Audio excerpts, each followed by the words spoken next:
khu nun relin mar rai chom hai thing ang kan zara trong zilang kan ko loi thiên nô la nu ai kan sang na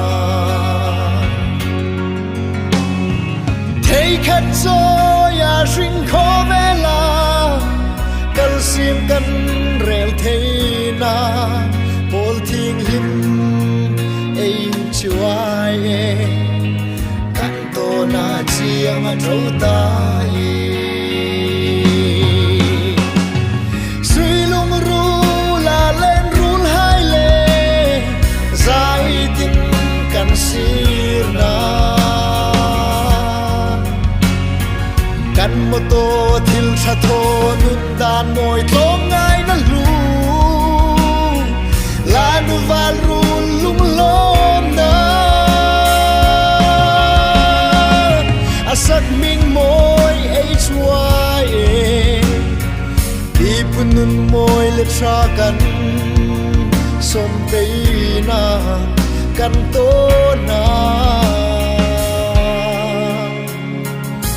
ayang tharin parang hung vulzing ro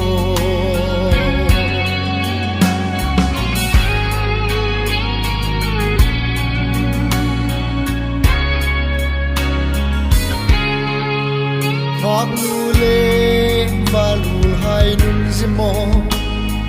le tra min chuk ter tu atara zulu le nau lung la mi thoi dam pe tu kan nam dam na le moi na mar yut aso say son hi sirvate le ram thim hai zain bi hum o hui ve ro suy lung ru la lên rul hai le zai tin kan sir na kan mo to thil tha tho nun dan moi thong ngai na lu la nu val run lung lom na asak ming moi hy li punun moi le tra kan som tei na kan to na ayang tharin parang hung vulzing ro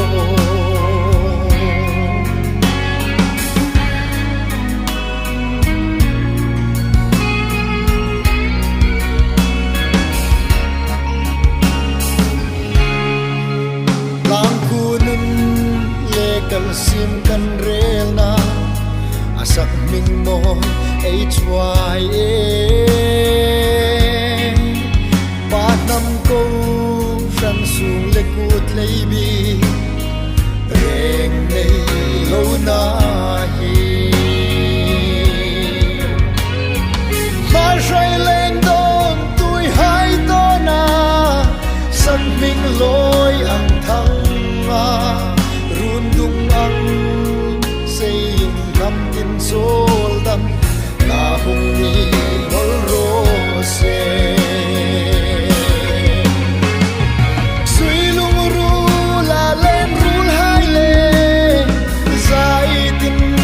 sir na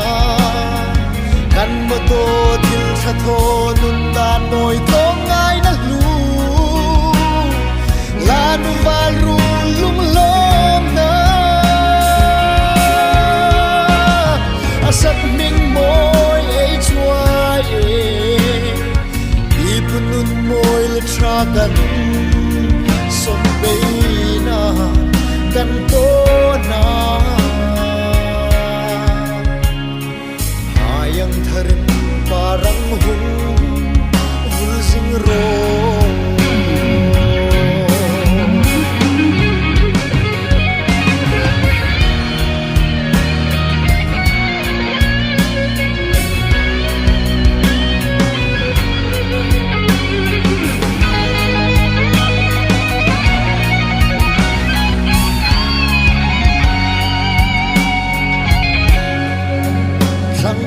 vai nhưng ngài lo va căn va cô gió linh ôi thầy tu phát năm râu lung à say trôi hai tuy ang cần đắm siêu na hey ang bora nung na kan chel lai ei chuai ei mo chung khu nu ro mui na ding in kan hung il han se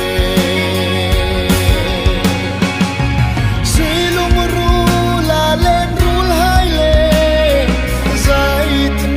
kan sir na kan mo to til tha tho nun dan moi tom ngai na lu la nu va ru lung lo na asat ming moi ei chuai e pun nun moi le tra kan som pe na kan po na hayang tharin parang hung